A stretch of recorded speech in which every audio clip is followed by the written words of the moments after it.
पुल से खातून के गिरने का मुकदमा दर्ज। नशे की हालत में मोटरसाइकिल चलाने वाला जख्मी गिरफ्तार कर लिया गया है। तफसीलात के लिए हमने राब्ता किया है रिजवान शाह से। रिजवान बताइएगा।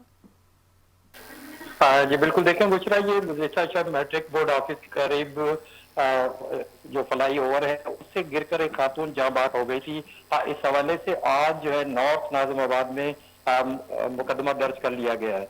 इस हवाले से पुलिस का मजीद कहना है कि मुतकिया खातून का जो वालिद है मोहम्मद इरफान, उसकी मुद्दत में मुकदमा दर्ज हुआ है। इस हवाले से पुलिस का मजीद कहना है कि वाकया जो है वो नशे की हालत में ड्राइविंग के बाइस पेश आया। पुलिस का मजीद कहना है कि जो मुख्तिया तूबा थी वो अपने दोस्त जुनैद बुखारी के साथ गुज़िश्ता शब मोटरसाइकिल पर जा रही थी और मोटरसाइकिल जो तेज रफ्तारी के बायस फ्लाईओवर के बाउंड्री वॉल से टकरा गई, जिसकी वजह से जो खातून है वो नीचे गिर के जान की बाजी हार गई।